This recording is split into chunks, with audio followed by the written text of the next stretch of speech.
ഓ! അത് നമ്മുടെ വീട്ടിലല്ലല്ലോ. മറ്റാരുടെയെങ്കിലും വീട്ടിലല്ലേ. നമ്മുടെ നാട്ടിൽ പോലും അല്ല. അതുകൊണ്ട് നമ്മളത് മൈൻഡ് ചെയ്യണ്ട. ഇതാണോ നമ്മുടെ ഭാവം എന്ന് പറയുന്നത്? നമ്മുടേന്ന് പറഞ്ഞാൽ ഞാനും നിങ്ങളും അടങ്ങുന്നവരുടെ ഭാവം. കഴിഞ്ഞ ദിവസം പന്തളത്ത് നടന്ന ഒരു സംഭവം അറിയാലോ നമുക്ക്. 4 വയസ്സുള്ള ഒരു കുഞ്ഞിനെ ഒരു നാടോടി സ്ത്രീ തട്ടിയെടുത്തു. എന്തോ ഭാഗ്യം കൊണ്ട് ആ കുട്ടിയെ തിരിച്ചു കിട്ടി. ഒരു കണ്ടക്ടർ അനീഷിന് തോന്നിയിട്ടുള്ള ഒരു സംശയം. അതുകൊണ്ട് മാത്രം തിരിച്ചു കിട്ടി. നമ്മൾ എത്ര പേർ നമ്മുടെ ചുറ്റും നോക്കി ശ്രദ്ധിച്ച് യാത്ര ചെയ്യാറുണ്ട്? നമ്മുടെ അടുത്തേക്ക് വരുന്ന കുട്ടികൾ, പല കുട്ടികളെയും കൊണ്ട് പലരും വരും. അവരൊക്കെ അവരുടെ കുട്ടികൾ തന്നെ ആണോ എന്ന് നമുക്ക് സംശയമുണ്ട്. പക്ഷെ നമ്മൾ എത്ര പേർ പോലീസിൽ അറിയിക്കും? ഒരുപക്ഷെ നമ്മൾ ഒന്ന് വിളിച്ചാൽ നമ്മുടെ സംശയം കൊണ്ട് ഒരു വീട്ടുകാരുടെ ഒരു പ്രതീക്ഷയായിരിക്കും തിരിച്ചു കിട്ടുന്നത്. ഏതായാലും ഒരു 4 വയസ്സുകാരിയെ കൊണ്ട് നാടോടി സ്ത്രീ നടന്നു കയറിയപ്പോൾ കണ്ടക്ടർ അനീഷ് സ്വപ്നേബി വിചാരിച്ചില്ല ഇത് മറ്റാരുടെയെങ്കിലും കുട്ടിയായിരിക്കുമെന്ന്. അവർ ടിക്കറ്റ് എടുത്തപ്പോൾ പൈസ തികഞ്ഞില്ല.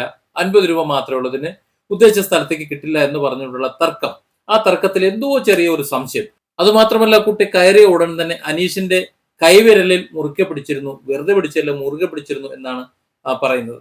അതായത് ചില കുട്ടികൾ അങ്ങനെയാണ്. നമ്മൾ സൈക്കോളജിക്കലി പറയുകയാണെങ്കിൽ കെനസ്തെറ്റിക് കുട്ടികൾ എന്ന് പറയും. ആ വിഭാഗം കുട്ടികൾ കെട്ടിപ്പിടിച്ച് കിടന്നുറങ്ങുക, വിരൽ കൂട്ടിപ്പിടിക്കുക, മറ്റുള്ളവരിൽ പറ്റിച്ചേർന്നിരിക്കുക, അതൊക്കെ അവരുടെ ശീലമാണ്. ഈ കുട്ടി അത്തരത്തിലൊരു കുട്ടിയായതുകൊണ്ട് മാത്രമാണ് എളുപ്പത്തിൽ അനീഷിനെ തിരിച്ചറിയാൻ കഴിഞ്ഞത്. കാരണം അനീഷിന്റെ വിരലിൽ മുറുകെ പിടിച്ചതുകൊണ്ട് മാത്രമാണ് കുട്ടിയെ ശ്രദ്ധിച്ചത്. തുടർന്ന് അങ്ങോട്ടുള്ള സംസാരത്തിൽ ഈ അനീഷിന്റെ കയ്യിൽ പിടിച്ചിരുന്ന കുട്ടി സംസാരിക്കുന്നത് മലയാളം, നാടോടി സ്ത്രീ സംസാരിക്കുന്നത് മറ്റൊരു ഭാഷ. സ്വാഭാവികമായും അനീഷിന് സംശയം വരും.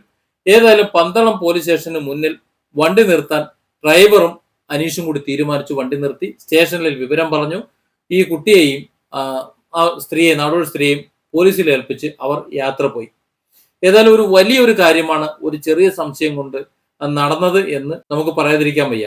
നമുക്ക് ചുറ്റും നോക്കി നമ്മുടേതല്ലല്ലോ, നമുക്ക് ബാധിക്കില്ലല്ലോ എന്ന് സംസാരിക്കുന്നതിന് പകരം നമുക്ക് ചുറ്റുമുള്ളവർ കൂടി ചേർന്നതാണ് നമ്മുടെ ലോകം എന്ന് ചിന്തിച്ചാൽ മാത്രമാണ് നമുക്ക് സമാധാനം കിട്ടുന്നത്. ഇല്ലെങ്കിൽ നമ്മുടെ കൈയുടെ തൊട്ടകലത്ത് നിന്നൊരാൾ അകന്ന് നഷ്ടപ്പെട്ടു പോകുമ്പോൾ, അത് നഷ്ടപ്പെടുന്നവന്റെ മറ്റൊരു വലിയ വേദന നമുക്ക് കാണേണ്ടി വരുമ്പോൾ, തന്റെ കയ്യെത്തും ദൂരത്തു നിന്നാണല്ലോ അത് പോയത്, തനിക്ക് സാധിക്കുമായിരുന്നല്ലോ എന്നുള്ള ഒരു നിരാശാബോധം പിന്നെ അവന്റെ ജീവനുള്ളിടത്തോളം കാലം അലട്ടും എന്നത് ശരിയല്ലേ?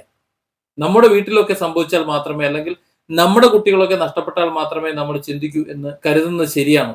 ഈ കുട്ടിയെ സംബന്ധിച്ചിടത്തോളം കൊല്ലത്ത് നിന്ന് മാനസികമായി അത്ര തന്നെ സ്റ്റേബിലിറ്റി ഇല്ലാത്ത ഒരു മാതാവ്, അവർ ബീച്ചിലേക്ക് കുട്ടിയും കൂട്ടി വന്നതാണ്. ആ ബീച്ചിൽ നിന്ന് ഈ കുട്ടിയെ തട്ടിയെടുത്തതാണെന്ന് ഒരു പക്ഷേ മാതാവ് അറിഞ്ഞുകൊള്ളുന്നില്ല. കാര്യം പൂർണ്ണമായും നോർമൽ മൈൻഡ് അല്ല ആ മാതാവിന് എന്ന് പറയുന്നത്. അതുകൊണ്ടാണ് ഈ കാര്യം തിരിച്ചറിയാതിരുന്നത്. ഏതായാലും കൊല്ലം പോലീസിൽ വിവരം അറിയിച്ചിരുന്നു. അവർ അന്വേഷിച്ചിരുന്നു. കുട്ടിയുടെ ബന്ധുക്കളെ കണ്ടെത്താൻ അത് അവർക്ക് എളുപ്പമായി. പന്തളം പോലീസ് സ്റ്റേഷൻ ആ കുട്ടിയെ സംബന്ധിച്ചിടത്തോളം ഒരു ടൂർ പോയതുപോലെ, അല്ലെങ്കിൽ ഒരു കളിസ്ഥലം പോലെ ആയിരുന്നു എന്നാണ് ആ വീഡിയോ ദൃശ്യങ്ങളിൽ നിന്ന് മനസ്സിലാവുന്നത്. പോലീസുകാരെല്ലാം ആ കുട്ടിയെ എടുക്കുന്നു, കൊഞ്ചിക്കുന്നു. ഈ നാടോടി സ്ത്രീയുടെ കയ്യിൽ നിന്ന് ഈ കുട്ടിയെ ലഭിക്കുന്ന സമയത്ത് വളരെ മുഷിഞ്ഞ വേഷമായിരുന്നു എന്നാണ് പറയുന്നത്. കാരണം ഏതാണ്ട് ഒരു ദിവസം പൂർത്തിയാകുന്നു, വളരെ മോശം വസ്ത്രമായിരിക്കും, അല്ലെങ്കിൽ തന്നെ നല്ല വസ്ത്രം ഇട്ടുകൊണ്ട് പോവില്ല. ഇനി ഉണ്ടെങ്കിൽ തന്നെ അവർ മാറ്റും.